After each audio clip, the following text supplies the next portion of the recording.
some of us have actually not done a great job of Ooh, okay. being an adult. Like some of us have actually not done a great job of being an adult. How do I then leave a household where I am so vital? Yeah. Right. You're going at 100 miles per hour in your journey, and you think that everyone just needs to like come with you and come. Not everybody is able to go at the pace that you want to go. Good. Oh, we're getting old. Of course, you're going to stay around and take care of us. But do you know my desires, plans, my needs? Hello, and welcome to the To My Sisters podcast. I'm Renee. And I'm Courtney, and we are your online sisters and hosts of the To My Sisters podcast. Now, we are all about promoting the wellness, growth, and development of a community of sisters across the world.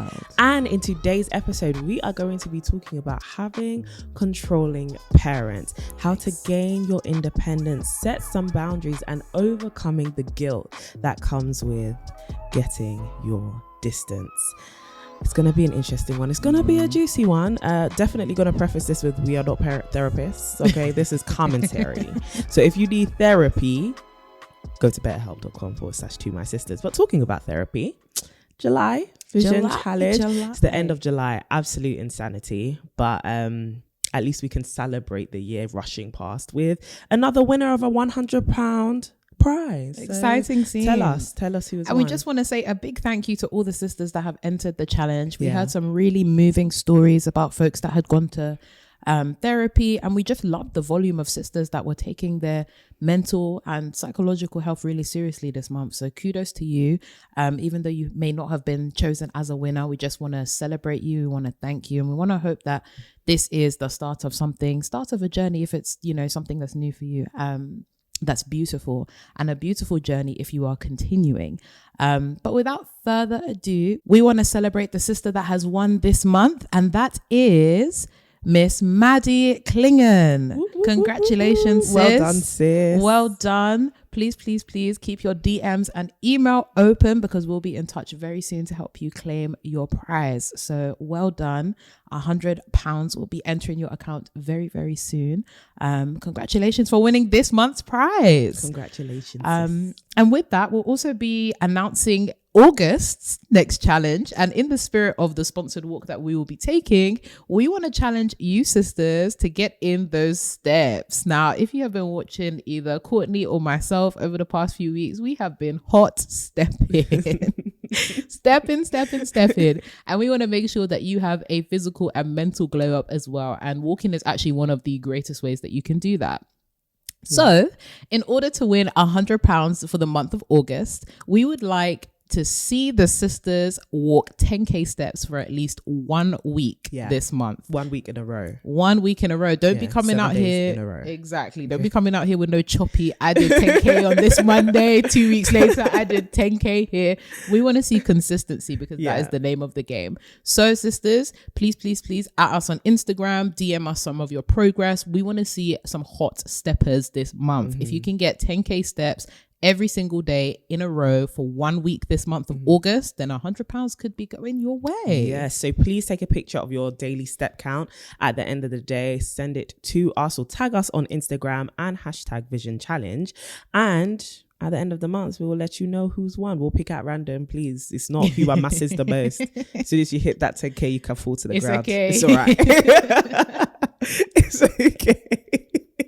But yeah, we will be picking a winner, and we hope that it will be you. So definitely participate. But talking about steps, and like you mentioned, the sponsored walk is happening on August 20th. We have very, very few places. So if you would like to join us here in London to do a sponsored walk for a school in Tanzania, which we are volunteering at and doing a give back day whilst we are there, then please check out the link in the description or the show notes. And if you cannot participate, but you are anywhere in the world and willing to give to such an amazing cause, please again check out the Just Giving link in the description and in the show notes, so that you can donate and share that link around to people as well. We want to make as much money as possible, raise as much money as possible for this school, because that's what we do over here in this sisterhood. Giving. So we hope that all those announcements have gone down well. It's quite a few bits and bobs to do, but we like to keep you guys actively involved. But let's get into today's episode. Whoop, whoop. And we have a very relevant ding, ding, ding. Okay, dilemma. Let's get into it. Hey sisters, I have a dilemma. How do I get my mum to stop treating me like a child? Oh dear. I recently turned 23 and went on vacation with my mum to London. While I love her, I was a bit anxious about the trip because she can be a bit controlling / smothering when it comes to me as her daughter. I've gotten used to loving her from a distance after going to college in a different city and moving across the country for my job post-grad. So this trip to London was the first time in a while that we were in close proximity for a long period of time. She's always been very opinionated about the way that I should or should not dress. I had to sit back and silently listen to her unduly criticize my fashion sense growing up. But now I don't have the patience for it. She's also always asking me about the basic things like, have I showered? Have I eaten? Etc. I know she just cares about me and feels like she needs to give me her 2 cents on everything as a parent, but it's starting to drive me crazy. I don't know how to address it directly, so instead I have become passive aggressive, which I hate. I guess it's just hard for her to see how I've grown and developed mentally and emotionally over the past 5 years since I look more or less the same physically. #babyface gang. Aww. How do I respectfully have this conversation and set some boundaries with my African mother? Oh, Thank you so much in advance. Exclamation mark. Wow. What an excellent dilemma. And it's an excellent dilemma because I think a lot of people can relate. You know, when you get to coming of age, when you get 18, 19, 20, and even well into adulthood, particularly when you come from an ethnic family, it can be really difficult to stand your ground and really can be quite difficult to be seen as an adult. And I just want to preface by saying I'm glad that you can see that, you know, your mom still loves you and that it's not coming from a place of intentionally wanting to harm you. And that, you know, she genuinely cares for you.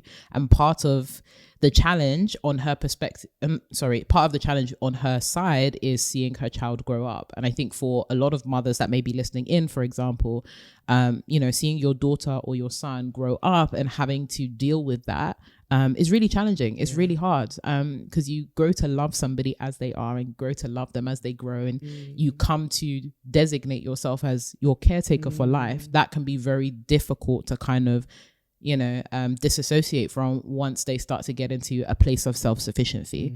So I just wanted to preface with that because this is going to be tricky and I won't pretend and say that, you know, it's just going to be a conversation and then things are going to be fine, because most likely it will not happen.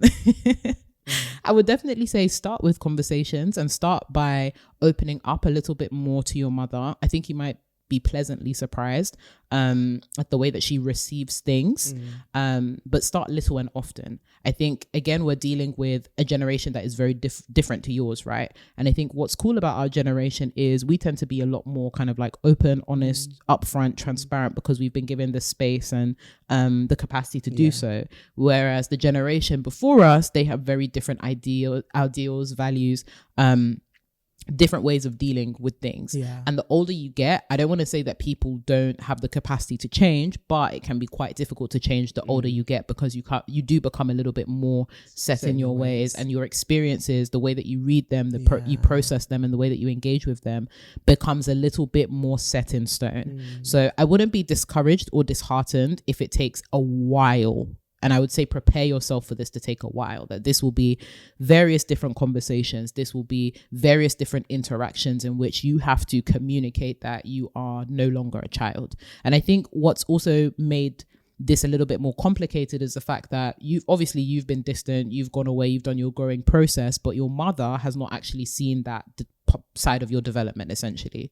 So with you being away for a period of time, in her mind, you come back, and especially the fact that you pointed out that you look the same, to her, you're always like, you still look like her child, and you will always be her child in her mind.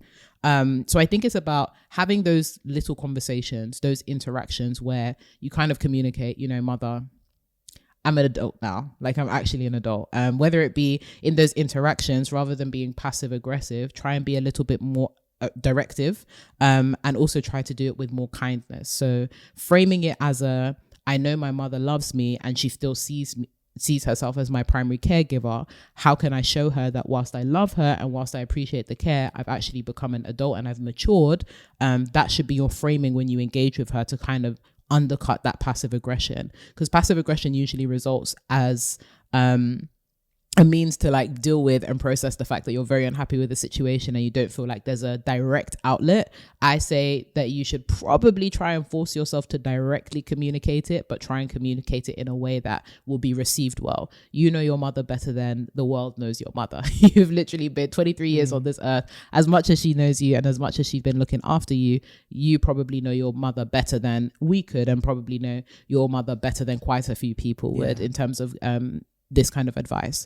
So I would say little and often interactions, and find opportunities to not necessarily prove yourself, but signal that you are an adult, right? Like, what are the kind of like key things that you might be doing to show or demonstrate that, okay, this girl is no longer a young spring chicken, as it were.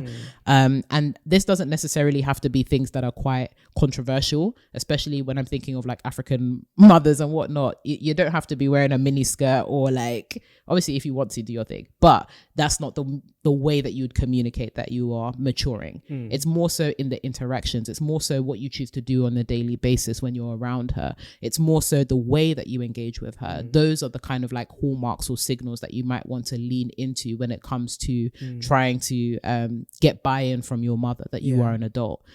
Taking on a little bit more responsibility, for example, maybe supporting her with a couple of things and asking her about, you know, her day, and asking her stories about her life when she was adulting as well. One of the things that I do frequently with my mother actually is kind of ask her, so, you know, when you were my age, what were some of the things that you were going through, or, you know, hearkening into some of the experiences that she had at the different life cycles and the life stages that she was at, just to create more of a bonding experience. So I would actually use this as an opportunity for closeness, for intimacy building, but with that framing in mind. But I've chatted. That's really good. No, I think that's completely spot on. I think it's tough because, like you said, your mum sees you differently to the way you may have seen yourself, having gone away and kind of retreated and gained your distance. But I do think the first initial thing is just to be like, Mum, I really appreciate your guidance on this. Like, I really appreciate your input and stuff, but I'm kind of going to do what I want. Like, I'm going. And sometimes I went through this situation with my mum, which was very much like, anyway, to be very fair, from young, my parents knew I was the rebel, middle child. I am the red bull. Like, I don't care. But I think having that conversation, which was, you know what, like, I really appreciate your advice and I love you and I know that you love me. And getting them, maybe not even dictating it to them and expressing it to them, but getting them to express to you, okay, why, Mum, why do you feel like you have to keep asking me these things? Like, is it because, you know, is there something in me that you're noticing? Are you just worried about me? Do you not trust me? Like, why do you keep asking me things like, have I showered? Have I eaten? Stuff like that. Mum, like, I'm taking care of myself. You taught me well. You raised me well. And I've gone on to be doing well as an adult, as a young adult. I still love your guidance. I still need your guidance. But you kind of have to let me spread my wings here. And I think, especially with African parents, having an African mother myself, it can be hard for them to hear, because it's like, my daughter's growing up. And, you know, there's a degree of flying the nest, which can induce quite a bit of anxiety, but also requires a lot of relinquishing of control. And as much as our parents may not, I think we see this word of control, which is why I want to talk about this topic, this episode. I think we see this word of control and think it's negative all the time, but a lot of it is very much so protective and a way that people display affection to us. But sometimes it can easily become smothering, and it can easily become almost condescending once you've reached a certain age where you feel like there are certain things in my life which I can govern. And so I think the best advice really is to sit down and be like, Mum, let's actually talk through you, where your head is at right now, and like try and gain understanding and compassion for why you keep doing this and why you keep acting this way. Because I think from your dilemma as well, it's clear that it's not necessarily from a place of like meanness or your mum like being aggressive towards you. It's more so mothering. She's just trying to mother you. And that can easily become smothering because you're grown. See what you did there. I see what you did there. Okay. Because you're grown now. And 23 is grown, it's independence. But in our parents' eyes, I'm not gonna lie, 23 is not big girl. It's not. You gotta hit like 25, 25, 26. To be fair, I don't think your parents think you're grown until you've moved out. Like, I really don't think your parents think you're grown until you have moved out. Until then, it's go and buy plantain, go and do X, Y, Z, go and clean you'll be this, working remotely. They'll be like, I need damn. you to go and get some pepper. Can you go and make some soup? I'm currently on a Zoom meeting. Okay. Tell your friends you say bye. Your Can you imagine? It's like, I'm having a meeting with my boss. Oh, hello. Hello, sir. My daughter needs to go and make some soup. And it's like, obviously it's not that blunt, but at the same time, the suggestion is, I'm the rule maker here. That is so funny. Oh man. And it can be tough, but I guess in your case, you've moved away during your postgrad and stuff. And I think it's also a way that our parents can initiate closeness with us again once they do get us back in their space. So it can be very much like they're trying to replicate what it was like when you were living with them. But unfortunately, dynamics have changed. And so sometimes you just have to have that conversation and set boundaries with your mother or your parents by just saying, hey, like, I don't live here. Like, I actually don't live here, or I'm not a kid anymore. And sometimes people can take that on the chin and on the nose as, oh, that's rude, that's blunt. But also that's the reality. Like, as I be joking with my parents sometimes, and I'm like, I'm grown. I need y'all to know that I'm grown. Yep. And I don't live here anymore. So I think keeping that as a reminder as well, as jovial as it can be expressed, like, I would personally just make it clear and make it known to them that, like, I'm not a baby anymore. Right. As much as this baby face is here, I'm not a baby anymore. And like, I really appreciate the way that I have been raised and what you have taught me. I need you to let me have some independence here to be able to demonstrate just how much I've learned and how much I've grown. And it can seem awkward, but you gotta do it.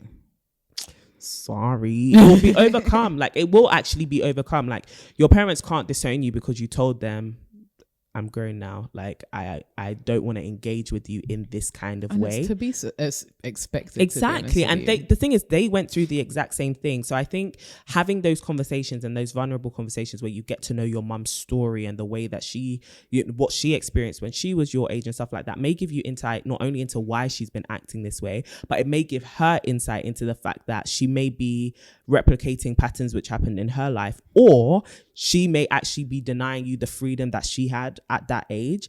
It just allows you to see each other more so as human. And I feel like it creates a different context to the conversation other than this same dynamic that you've been experiencing of her kind of dictating to you or constantly kind of undermining you in terms of asking you certain questions. I think if you kind of level the playing field in terms of, let's actually just talk for a second and get to see where each other, like where we're both at, and stuff like that, I think that would also kind of diffuse the situation a little bit. I get the whole passive aggressive, this is the last thing I'll say, I get the whole passive aggressive thing, but I do think you need to kind of tenderize your heart a little bit with the understanding you do have, which is your mum loves you and she's just trying to express that love, and it is currently in an annoying way, but just temper it a little bit, because I think with passive aggression it can easily become pent up anger, and like if you're not careful with it, then you then unleash it, and it's like you kind of have ruined a relationship. And that's when you get into the arguments, you get into the bickering, you get into a place where you're unable to receive love and you're unable to receive affection because everything is being perceived as offense, if that makes sense. So I do think it's important to kind of just temper yourself a little bit, which is why this kind of conversation that you need to have with your mum needs to happen sooner rather than later, just so that you can deal with that and you can kind of release those feelings as well. Whilst they are very warranted and valid, I don't think they are very helpful to this situation. So try and nip that in the bud, not just by self-regulating, but by actually having the necessary conversation.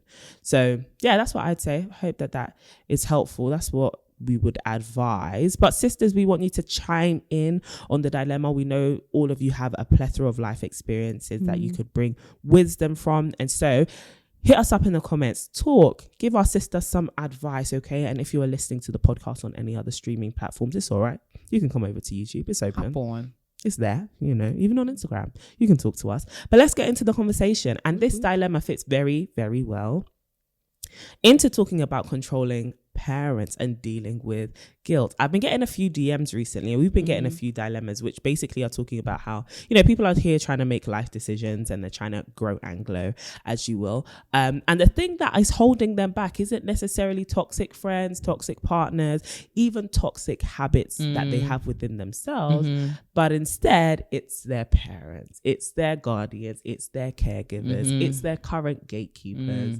And even though obviously the sisters are a multitude of ages, some of them be grown and still dealing with 100%. This issue. And as two people who recently moved out of their mother's houses, we wanted to chime in. I wanted to chime in about how to gain independence, how to set boundaries, but also how to deal with the guilt that comes with distancing yourself, right? And so the first place I wanted to start, because we've kind of talked about this in the eldest daughter syndrome place, but how do you decipher when your dynamic with your parents has gone from being caregivers, guardians, okay, you guys are like the ones who are guiding me and training me in the way I need to go. Yep. How do you decipher that from now you guys are being controlling and it's quite toxic? Yeah.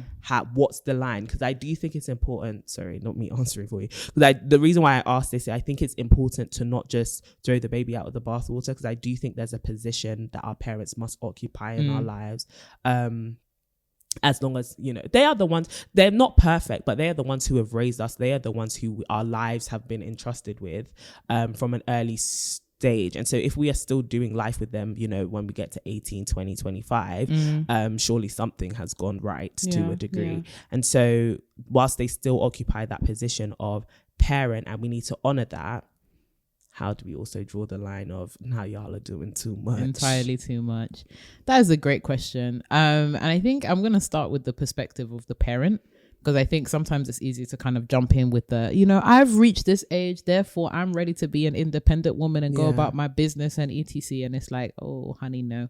I think as a parent and from having conversations with both my mother and my father, I can now understand why parents can sometimes come across as controlling, or why they can sometimes feel as though like I still want to have a huge say in, you know, my daughter's life. And it's actually very understandable. You know, you've given up quite a substantial part of your life, your resources, your emotional, mental, physical, everything, well-being, to ensure that this tiny human has grown and flourished into a whole human. And it can be really tough, and yes, this is work that they have to do on their part, but it can be really tough to let go of the reins and kind of give the opportunity for your child to really like become independent. And I think that to kind of cover our parents with some grace, some of us have actually not done a great job of being an adult. Like some of us have actually not done a great job of being an adult. And I can understand that for some parents, it's not even necessarily because they want to be narcissistic, because I think we use that word quite a lot, right? That our parents are being narcissistic or they're trying to project and all that kind of stuff. But it's kind of like, maybe we should also do some reflection and think about, have we actually like shown to our parents or demonstrated to our parents that we're actually capable of this self-sufficiency that we crave? And I get that there's a place where our parents have to kind of like give us a little for us to be able to show a little, right? There's a negotiation that occurs. So thinking about these standardized ages of like 18 and 20 and whatnot, those are the ages whereby, okay, parents need to give a little in order to allow us to show a little. But some of us have actually not done a great job of being an adult in their eyes, or some of us are still kind of like trying to capitalize off of the fact that our parents are caregivers in very certain instances, but then block them from having some kind of say or like engagement in other areas. So I know obviously it's a privilege for us to have like moved out, but then for other folks it's kind of like they may be still in their parents' houses, they may be still like relying on their parents in some way, whether it's financially, mentally or emotionally. And sometimes if you haven't cultivated the right boundaries or started having the conversations, it can be a real like, it can be really jarring to like, I'm now I'm being your caretaker for 18 years. I'm literally paying for everything. I'm doing the emotional and mental work. I'm literally doing everything for this person. Of course, it's going to be hard for me to transition to you're an adult when you've actually done nothing that would quantify you as an adult. Like, there's nothing that you've done that's actually been like, I can trust that you'll be self-sufficient, or that I can trust that once given the opportunity, you'll actually be a demonstrable adult. Having said that, however, on the other side of the fence, there are definitely some parents and a lot of parents that we can use the label of narcissistic, or there's a lot of parents who are, you know, projecting a lot onto their kids. There's a lot of parents where it's like, okay, I get that, you know, you're my caregiver and you're supporting me in certain realms and certain ways. However, the non-negotiable fact is eventually I'm going to have to be self-sufficient, and eventually I need to have the opportunity to actually, you know, redress my boundaries. I need to have the opportunity to be an adult. So I think it's almost like a chicken and egg situation, as opposed to we should expect our parent. Well, part of it is that we should expect our parents to kind of give us some leeway, but it is a chicken and egg situation in the sense of sometimes we can kind of like go for this snap. Oh, I'm 18, I'm 20, I'm whatever age, and expect our parents to kind of like transition immediately. But I think sometimes we should actually cover our parents with a little bit of grace by understanding their perspective too. Doesn't mean that it's necessarily right. In fact, more times it's wrong. It's actually entirely wrong. But it does mean that the understanding gives birth to compassion. It does give birth to better conversations. And it also diminishes the rise of, as you were saying in the dilemma, pent up anger, passive aggression. A lot of things simply need to be done with compassion when we reach that period of time.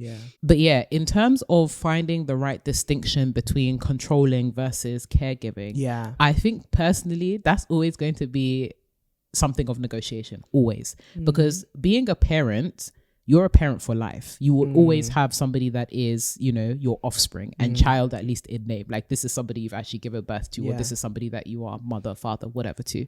What's difficult is understanding where the caregiving needs to transform. So caregiving becomes controlling because it hasn't matured yet, or it hasn't transformed as necessary in accordance to the life cycle of a person. So when you're younger, caregiving very much looks like emotional, mental, financial. This is a tiny human that you are taking care of. When you hit adulthood, caregiving transforms and it becomes more, okay, I've given them the principles they need to govern their life. I need to sit back and offer them care when they need it, or when they communicate it, when they come. So it's less of a directive role and more of a subsidiary role. And I think for a lot of parents, it's really difficult for them to transition alongside with that. And I think for us, and understanding that distinction, when we get older, because I think sometimes we also think that, we've become an adult, therefore that transition is automatic. Actually, it's in pieces and it's a constant negotiation. So it might be, okay, you've moved out, therefore caregiving transforms. It might be you're going to college now, caregiving needs to transform. It might be a different experience, caregiving needs to transform. I think that it's necessary for us to have proactive conversations with our parents on the horizon of these experiences, to talk about their caregiving and to talk about needs versus what they want to actually give you, right? And I think it can be difficult because we just expect, okay, this has happened, so my parents should adjust. Or vice versa, where, you know, this has happened to my child, or this has happened to my daughter, son, whatever, therefore this needs to transform. I think what it needs to underpin these transitions is transparent conversations about the necessary needs, transparent conversations about what has worked well and what you would like moving forward, and time. I think we don't give our parents and give ourselves enough time to actually work through these transitions. It's going to be knotty and it's going to be awkward and uncomfortable. You can't just go and explode to people and be like, Mom, you're controlling, Dad, you're controlling, and think that things are just going to happen. They will slap They will beat you. What? They will beat you, or they will see it as an affront. They'll take it as an offense. And vice versa, in the same way that when sometimes your parents engage with you and they just say, this is how it is, obviously you're going to be like, it's not going to work like that. So it's one of those piecemeal processes of once you've had an experience that transforms the nature of your needs as a child, and I don't mean child in the sense of you're a child, but as a child, as in you're a daughter of somebody, there we go, as an offspring of somebody else. Once you come across these experiences that transform your needs, you need to be very proactive about communicating your caregiving needs so that caregiving does not turn controlling. So when you're on the brink of university, or if you're in university, you need to start having those conversations with your parents ASAP, being like, hey, look, I'm an adult here, signposting. When you're on the brink of moving out, or if you're on the brink of thinking about, different things that you want to do in your life, different experiences, approach your parents less so as caregivers and more so as advisors. So really, thinking about ways that you can incorporate them into your life decisions, which kind of give them a flavor as to how you want them to interact with you. Yes. So I think about like some examples for me when I was thinking about moving out. It wasn't necessarily like a, mom, I'm moving out, there's nothing you can say to dissuade me. It was more of a, mom, I'm thinking about moving out. I would love to hear some of your advice on like, navigating the renting market, some of the things that you wish that you knew when you were moving out, also some of your hesitations. How is this going to affect you? So really treating your parents less so just as parents and caregivers, but as advisors, as human beings, as people that can be come to with a wealth of wisdom, because at the end of the day, they are your parents, they do have some wisdom, but it's all about navigating that transitory role in the meantime that is given rise to as a result of some of the experiences that mark our adulthood. So that's what I would say about navigating that distinction, really about that communication, that trust, that transformation of the relationships that we have with our parents in these interactions and these experiences before they become controlling. Right. Yeah, I completely agree with that. I think that treating your parents like advisors, I think they'll naturally just find themselves in that role the more that you make demands on that side of them.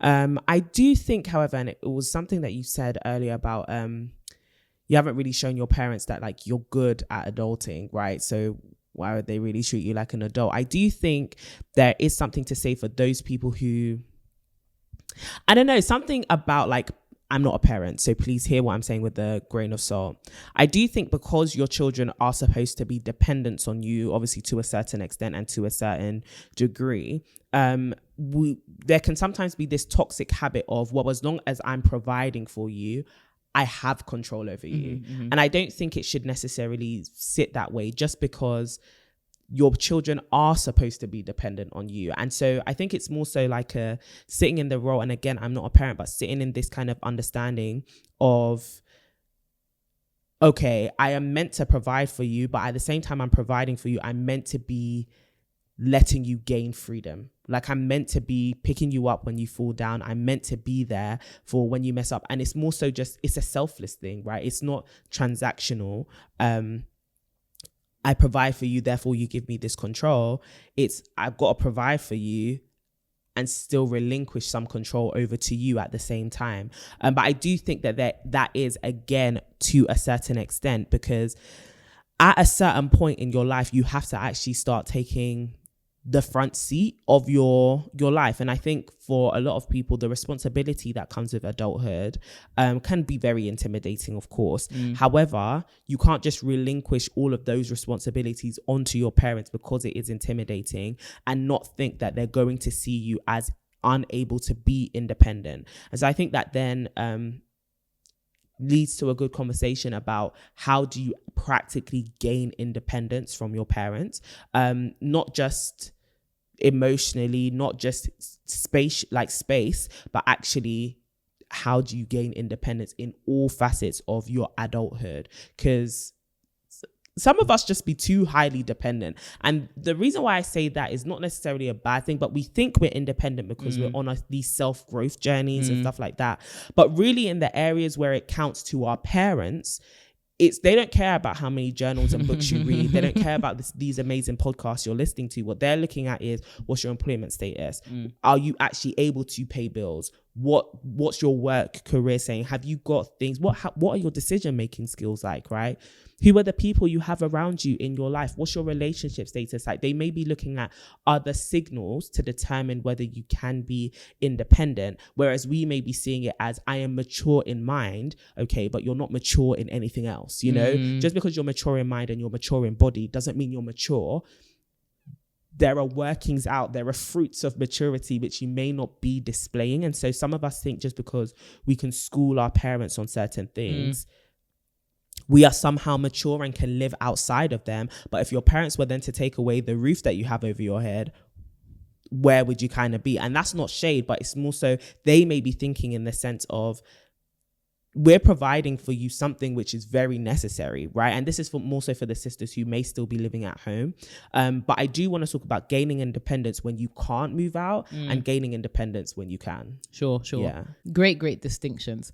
So in terms of gaining independence when you are still living with your parents, I think that it's a tricky one because I genuinely believe that distance makes the heart grow so much fonder. It really, I also agree. really makes the heart grow so much fonder.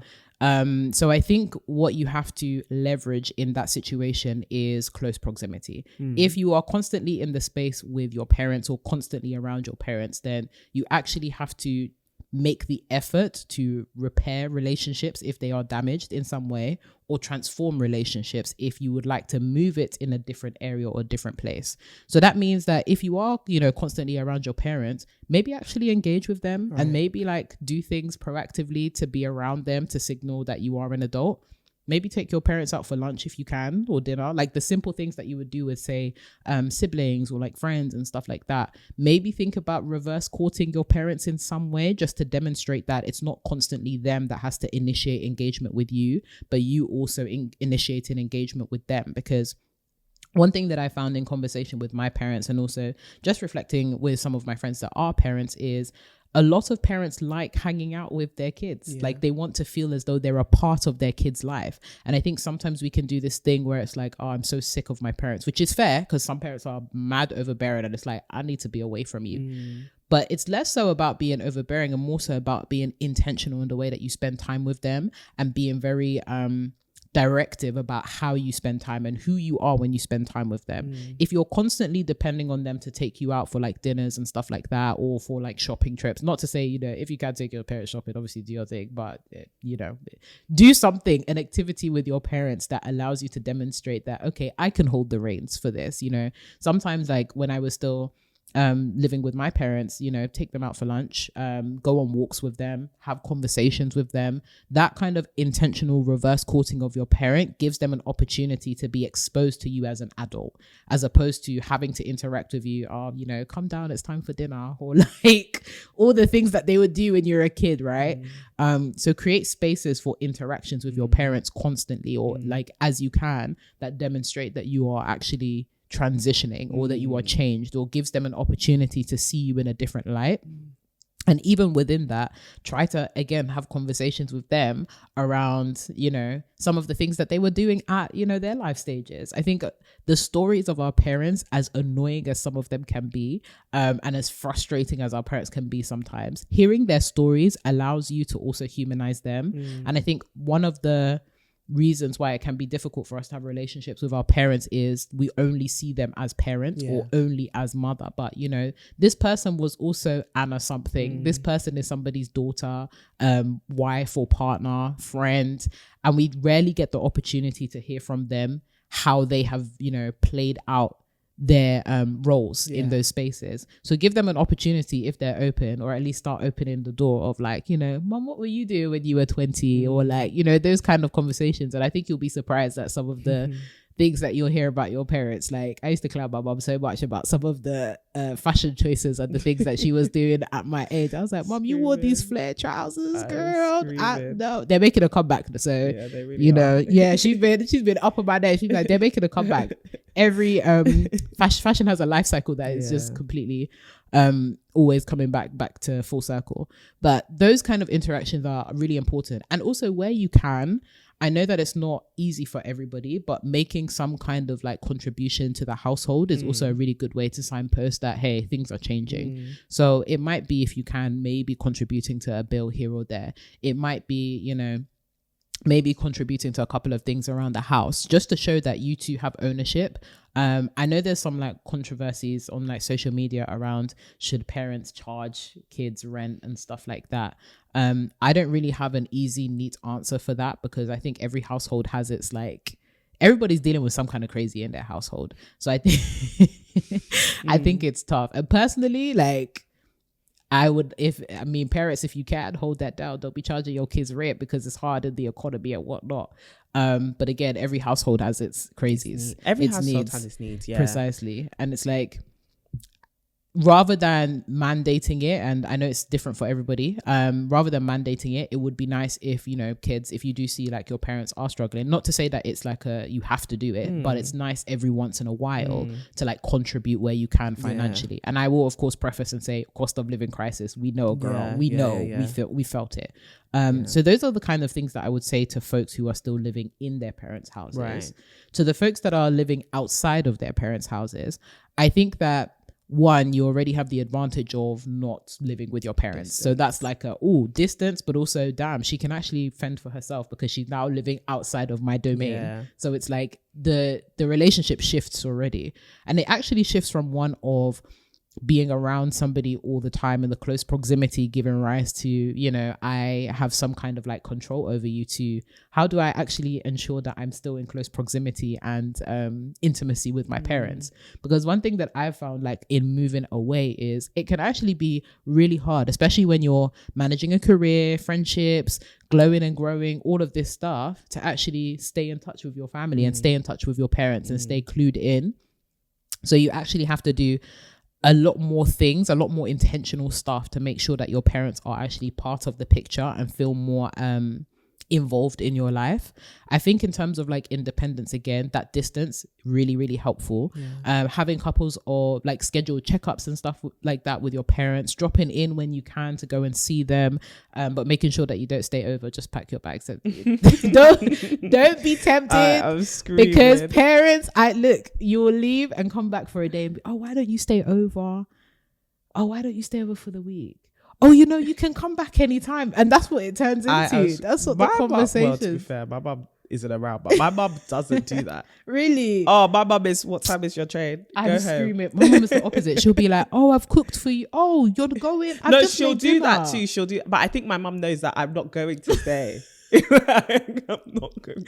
So you've made that clear. Unless I've told you I'm coming to stay, I'm not going to stay. You made that clear. My mum is still like, Renee, going so soon. Meanwhile, I've been there from Tuesday to following Tuesday.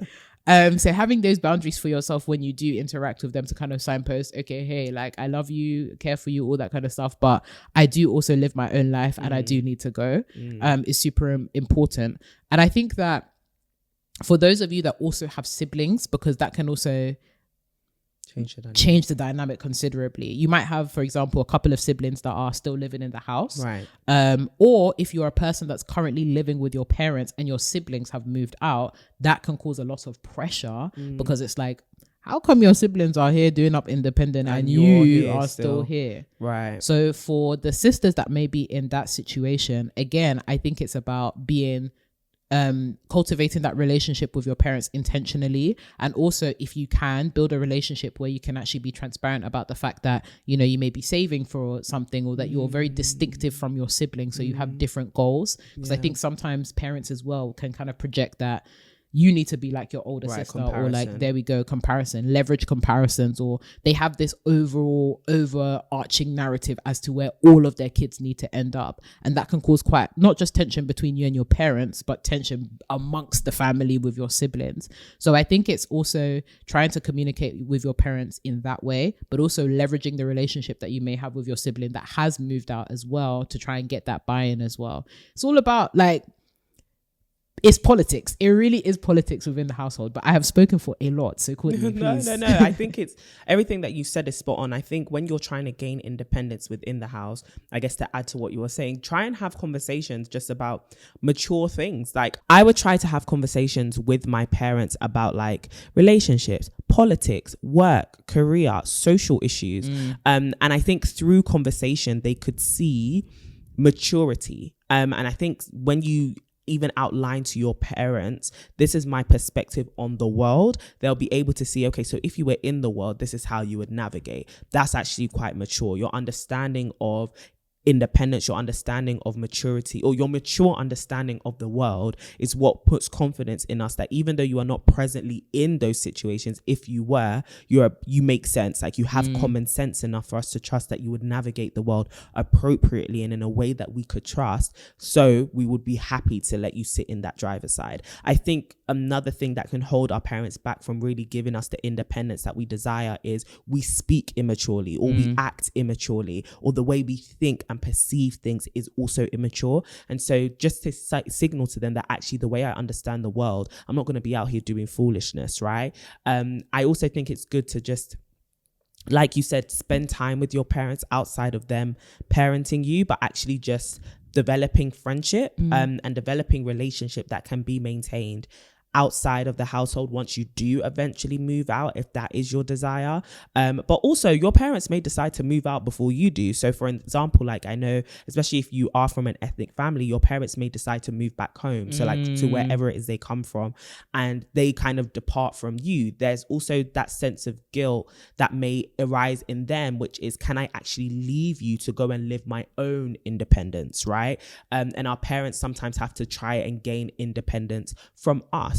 And the way that we can show them that, hey, you don't have to feel guilty for quote unquote leaving me, is I'll be fine without you. Like I'll actually be fine without you being super close, and not even in the same country in some cases. I'll actually be okay. And I know a lot of our parents may be waiting for us to demonstrate to them that we'll be all right, before they kind of make leaps in their own lives and do things which matter to them, and that they've always dreamt of. And so sometimes it's not even just about, I feel guilty for the fact that I want to leave, or I'm struggling to gain my independence. Sometimes our parents are also battling with, how do I gain my independence from this child, right?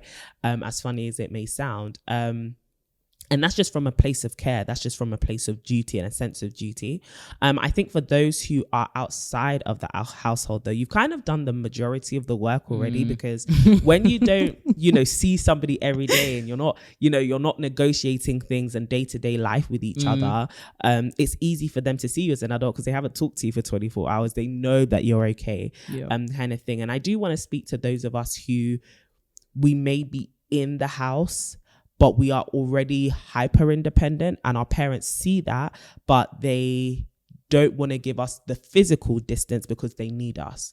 And I think a lot of people fall into that category because eldest daughter syndrome, or your parents have put on you a lot of false responsibility, or a lot of financial, emotional, relational responsibility in the household, that actually, whilst they can acknowledge you for being an independent person, they will not let you gain full independence from them because they are actually relying on you for something. And I think that is probably the hardest dynamic to navigate, especially if you are maybe a young caregiver, or you are somebody who takes a lot of responsibility over the caregiving of your siblings, or the financial responsibility in the household. You may be dealing with extreme feelings of guilt when it comes to actually wanting to physically remove yourself from this household, because you have the capacity, you have the brain width, and you have been equipped to do so, but you know that if you were to leave, the house could crumble, right? So I kind of wanted to talk to people who are dealing with that degree of false responsibility, especially on the back of our eldest daughter syndrome episode, which you should definitely go and listen to. I think it's important to talk to people who are like, but I am independent. I do have these conversations. My parents do see me as a friend. They also see me as a sister. They also see me as a husband. They also see me as a wife. And my parents see me as a mother. And my siblings see me as a mother. How do I then leave a household where I am so vital? Right? Yeah. First of all, you need to encourage independence in all of these different relationships that you're holding down in the household, right? I would say try and start with your siblings, because there's some low-hanging fruit, and then start Let's get you guys in order first. Get you guys in order first, and then move on to your parents, because often, it's just a lot easier to start with the siblings. I think in nurturing those, as much as it's great to have like younger siblings and you have that relationship with them, you need to also encourage them to be more independent, but also be dependent on your parents. Right. Okay, they need to transform that relationship with their parents as well, because it's actually not your responsibility to be anybody's mother before your time. And that can like genuinely really be so tricky to manage, because it's like when you're used to being the go-between between your siblings and your parents, you become the advisor, you become you're in that weird liminal space of being both mother but also child. So I think try and encourage your siblings, and if you can, have candid conversations with your siblings about getting their ish together too, because you can't be the like get out of jail card. You can't be the person that they always come and vent out their frustrations to. And I think also try and cultivate a relationship where you feel comfortable sharing too, that you need support and help. I think sometimes when you are in that position of hyper independence, you're so used to forfeiting your own needs that it can become quite difficult to articulate your needs to both your parents but also your siblings, and let go of this whole idea that if you are, for example, the eldest daughter, or if you do have younger siblings, you feel as though you might not be able to, depending on the age difference of course, but you might feel that you can't come to them about certain things. But you'd actually be surprised that some of your younger siblings, they can really hold it down when they're given the opportunity to. Like great advisors. Like my sisters, both of them are 18 going on 19. Can't believe they're this old. Whoa. I know. I can't believe they're this old. There's some opportunities where I will actually be like, yo, I need you guys to check up on me too. Like, it's not always me that's going to be ring on your line and stuff like that. And having my younger sisters every now and again being like, hey, Renee, you okay? Like, and me sharing some things and them actually offering some like thoughts and advice. I'm just like, damn, you guys are actually a lot more mature. So it's almost like we're almost perpetuating the same thing that other people's parents do, in that we don't allow our younger siblings or our other siblings the space to grow up and support us. Good. So try and cultivate those relationships with your siblings where you don't foster that dependency. You try and encourage independency, as well as try and encourage a more reciprocal relationship where you feel comfortable sharing, and you feel comfortable also like allowing them to hold it down for you. Start with that. And also hold it down in the home. Yes. Oh, yes. Okay, I'm not gonna be here. Can y'all cook? You know, our parents say go do nothing. So can you cook? Can you clean? Do you have the financial capacity? Like sometimes, even especially if your parents are literally like, guys, we know we can't rely on them for nothing. Yeah. Like, do you get what I mean? And that's in the extreme cases, but we have to be honest, these sorts of things do exist. Our parents may be stingy, or they may be incapable of actually taking care of us. Can I actually trust that you guys will be able to take the fault? Yes, it's another false burden and another false responsibility, but at some point we have to come to terms with the facts are the facts. You know, if I'm going to be away, can you actually hold yourselves down and hold this household down? So maybe even like equipping them for that as well, equipping them with the knowledge that, okay, you're not going to be here maybe in 6 months. So in the next 6 months, we need to get trained in being able to do the things that you did. Even if we didn't see all the things that you were doing, we now need to see them. So, you know, don't just drop your siblings with these sudden realities of, oh, you were paying half the rent, now you're going, who's going to pay the other half, you know? Or you were the one who was, I don't know, making sure the light stayed on. Don't be secretive about all this. No. Now it's time to put all of this stuff on the table. If I'm going to remove myself as a factor, you guys now need to be mindful of all these things I was doing, which I may not be doing anymore, or you now need to take more responsibility of. And equipping your siblings, equipping your parents with that knowledge of, hey, I ain't gonna be here, and this is what I'm not gonna be doing anymore, is actually really important. So you're not pulling the rug from under their feet in 100%, that situation. 100%. And then navigating the parental relationship can be very tough, and I would allow a lot of time to that. One is gonna take time just to be realistic. Before I moved out, I told my mum like 18 months in advance. You have to. I was like, oh, by the way, 2021, I'm out of here. It was a big 2019. She was like, what are you talking about? Oh, bro, you have to give them some time and then add tax to that time. Exactly. You have to hand in your notice. You have to hand in your notice. This role of eldest daughter, unfortunately, I am going on to a greater role of independent grown woman. I've appreciated all of this experience. Wish you all the best. I would love a great reference, don't really need it. So, you know, love, bid you adieu. I'm out. I'm out. In 18 months. I'm out. Now this is going to sound tangential, but chance up on my bus. We'll get to the destination. But there's so many factors that go into creating the fertile ground for these unhealthy relationships and unhealthy dependencies that our parents have on their kids. So when I think of particularly like first generation migrant parents, I think of like loneliness and the fact that they don't have a lot of friends around them, or you know, siblings are not quite close, and it makes me think of just tangentially the importance of sisterhood and what we're building here and what you're hopefully building in real life, because you don't want to become that parent if you decide to have a child, or you don't want to become that person that projects a lot of those issues onto your children in the future. But that was just a tangential thought that I was thinking of that really impacts the way that and the reasons for our parents sometimes depending on us. Like when I think of my relationship with my mom or like my aunties and stuff like that, I just think, wow, like because I've actually cultivated these relationships with you, and I can now understand that part of the reason why sometimes it feels as though maybe our relationship is more, you know, like friendly, or like sometimes you do feel as though that I'm the one that's, you know, being the parent in certain situations, is because of all of these factors that have gone into shaping you into the person that you are. And it really makes me harken back to that point around seeing your parents as people and appealing to them as people as well as parents. So even in navigating that parental relationship where there's been some parentification, or for example, you may have had an absent parent where you've had to absolve a lot of their responsibilities, or you may be coming from a single parent household, whatever the situation is, first of all, understanding the context behind why this has occurred will help you in understanding how to get to its resolution. So try and, if you don't know why you've got all of these responsibilities or why your parents look at you the way that they do, sit down with them. That is the first thing you need to sit down, start those conversations early as possible. And talk about like their life, right?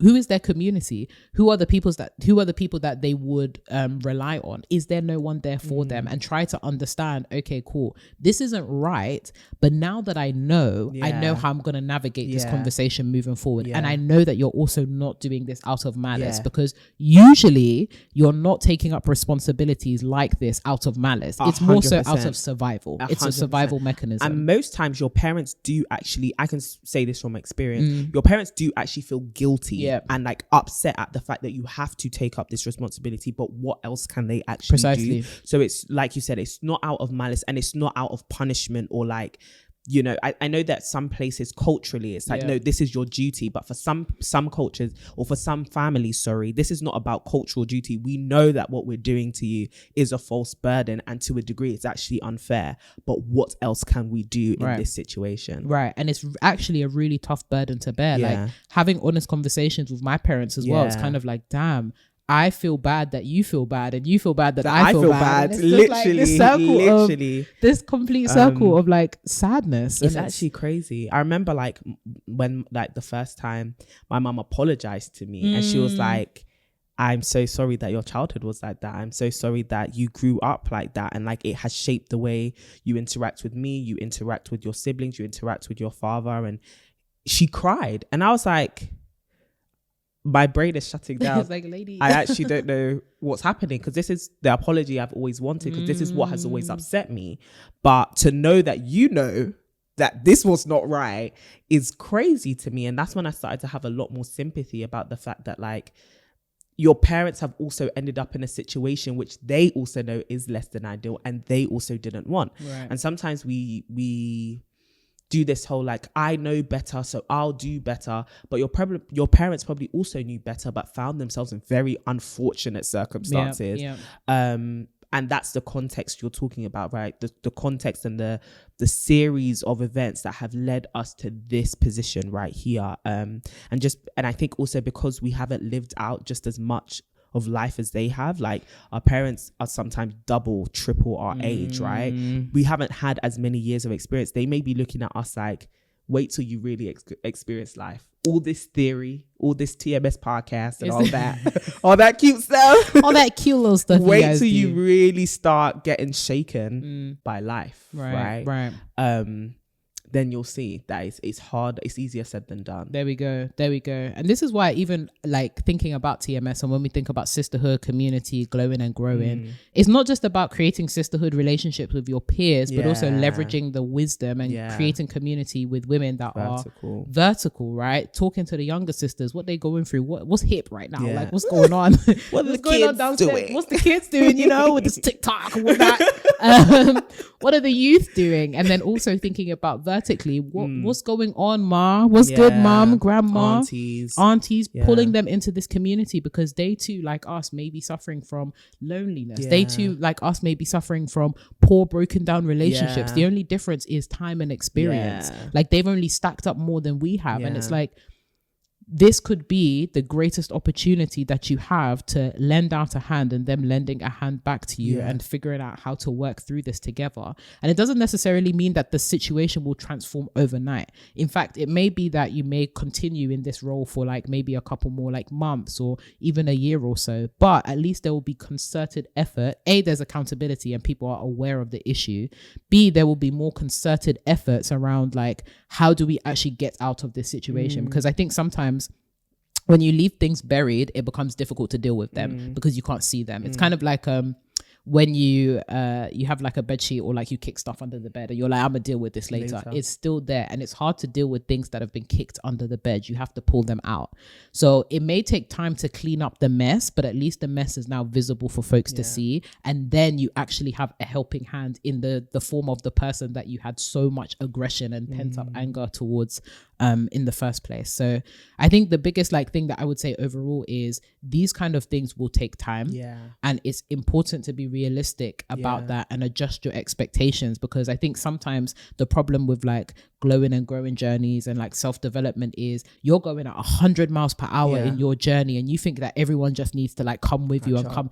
Not everybody is able to go at the pace that you want to go. So you need to sometimes slow it down. You need to adjust your expectations, and sometimes you need to meet people where they're at. I think we were having a catch up with the ladies that are going to Tanzania with us yesterday, and we were talking about how do we create communities for women that are safe? Like, how do we ensure intimacy and safeguarding? And one of the great points that came up was this idea of meeting people where they're at. In these relationships, especially with women, all of us are dealing with a lot of stuff, especially the people in your family. They have been... Listen to some of the stories that our mothers have to tell, incredible and incredibly sad. So I think it's sometimes about how do we meet each other where we're at, pull out the messes, and then partner up to start picking at them one by one. That's really, really, really good. That's actually really excellent. I completely agree. I completely agree. And I did actually want to say one last thing about those who want to flee the nest and your parents are intentionally making you feel guilty about wanting to leave them. Because I have friends in my life who are struggling to like, they're grown, like they are grown, like grown, right? Grown money, grown lifestyle, grown, but they are struggling to leave their parents because in their head it's like, I don't want my parents to be lonely. I don't want my parents to be without me. I don't want them to grow old on their own.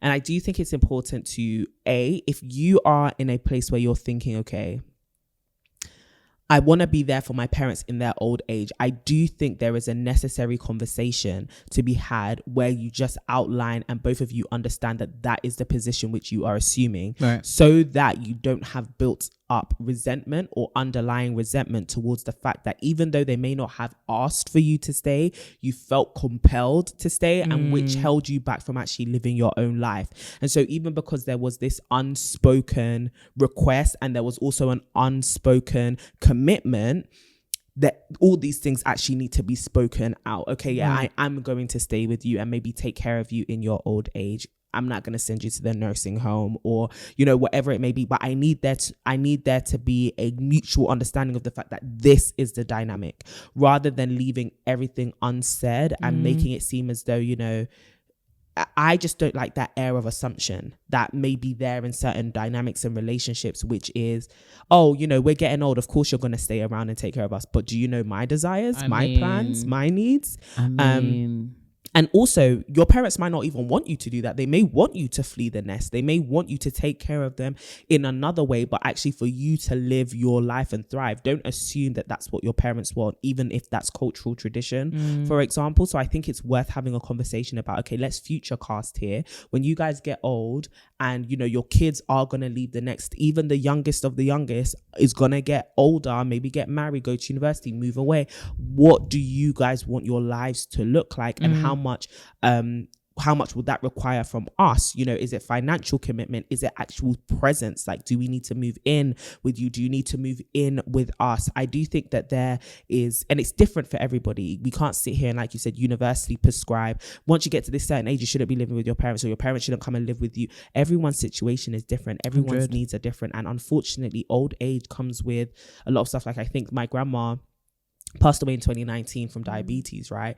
And my mum was a huge part of taking care of her, but because my mum lived in the UK and my grandma lived in Ghana, it was hard for her to be physically present. So she had to make other plans to make sure somebody was constantly physically present, and it meant that some of my mother's cousins had to sacrifice actually living with my grandmother to take care of her in her old age. These are real life things that can happen.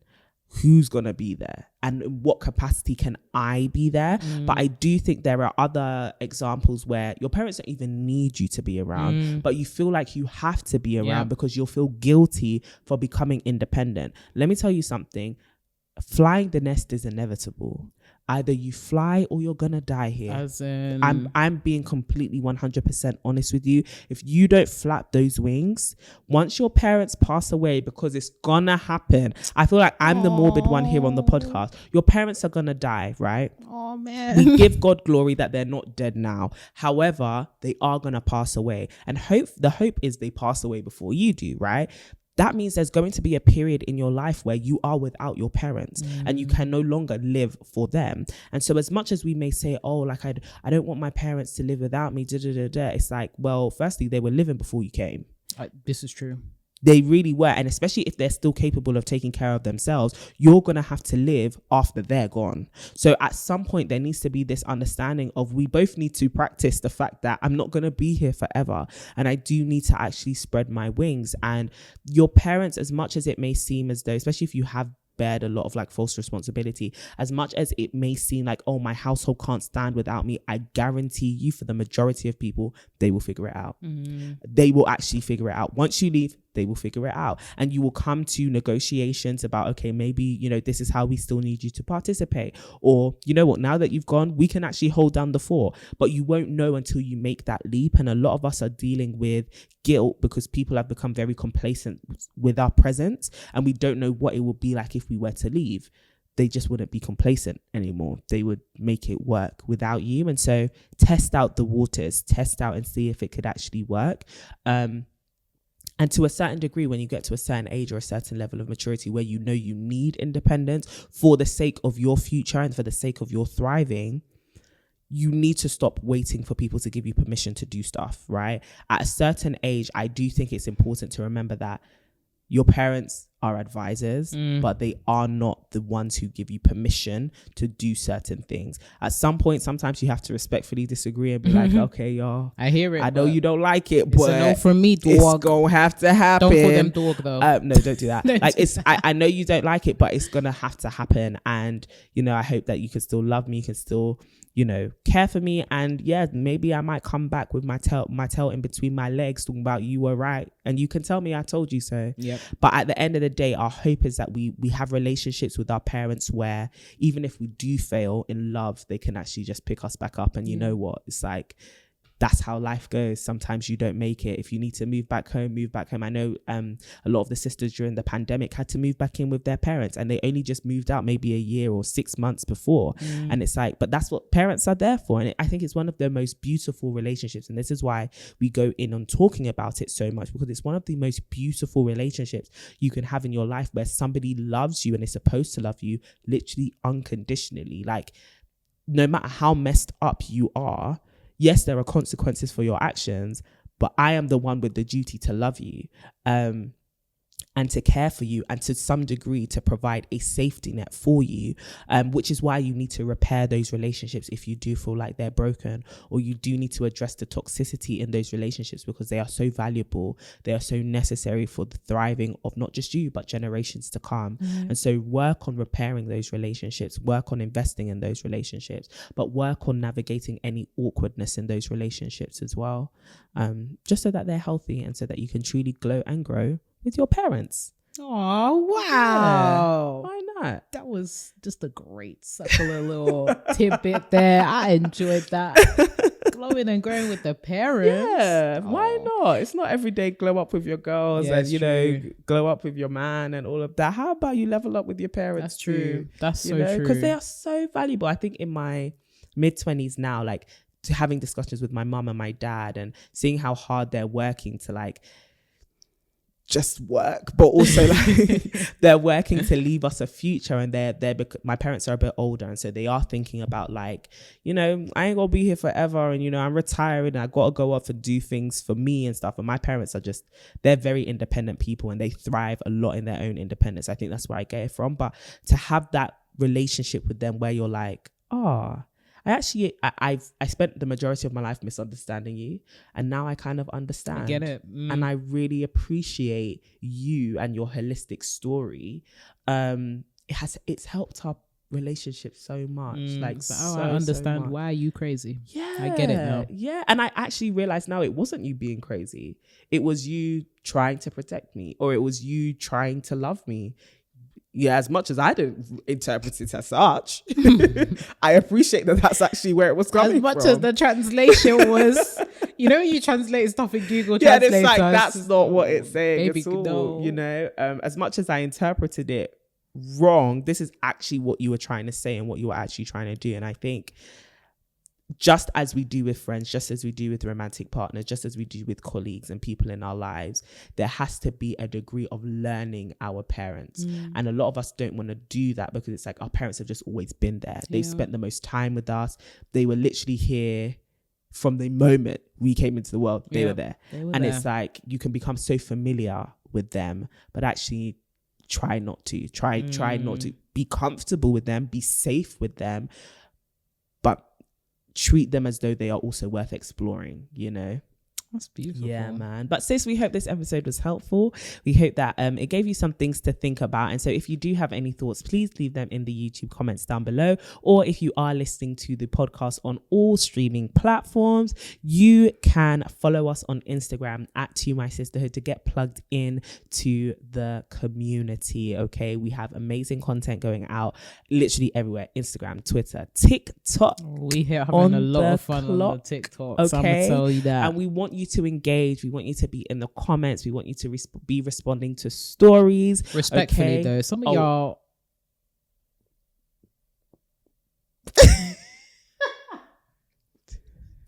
We'll have a community meeting at the end of we the actually year. must. We must. Some of y'all. There will be a community gathering at the end of this season to address certain things that have been unfolding in the streets of our community. We're actually having a TMS General Committee General meeting. Assembly hustings. General Assembly. Oh. General Assembly. Some of y'all are coming left. But you know what's so beautiful? The people who are coming left are usually people who are not plugged into the community. Fairs. But also, I actually am so glad that we have a community where when people do disagree with us, they can still do so respectfully. So you don't have to agree with everything we say here on the podcast. Even with this episode, like we said, we're not parents, we're not therapists. We may also get things wrong, and we just ask that you have grace with us, and that we actually engage in conversation, not combat. Like this is not arguments. This is just because if you do want to go toe to toe, we could go toe. We can fight. We fight. World star. Okay. We fight. Just so you know, we're not like the rest of these content creators that come up here and just be posted and go. You're annoying. Running away. Grew up on the block, baby. Don't stick around, mess around, find out. You was, but she's not lying. So lies, baby. We love y'all. We really, really do. We do. But yeah, there's so many exciting things happening currently in the TMS ecosystem, in the TMS world, in the sisterhood. So definitely get plugged in. All those announcements at the beginning. Remember, August challenge, walk them 10,000 steps. And if you are coming on the sponsored walk, make sure that you are signed up. And if you can't, please do donate. Please do give. Yeah, and the Tanzania girls will be updating. It's August, baby. Tanzania is in a couple weeks. And also, please donate. It doesn't have to be anything huge. No, it Trust really me. Like pennies. We know the cost of living is we're in a crisis. Even if it's like £1, $1, any little helps. Yes, it really, really does. Please do follow us individually. Keep up with our individual glowing and growing journeys. The lovely lady in the red on my right is at Renee Kapuku. Remember her name, it will go down in history. And I am at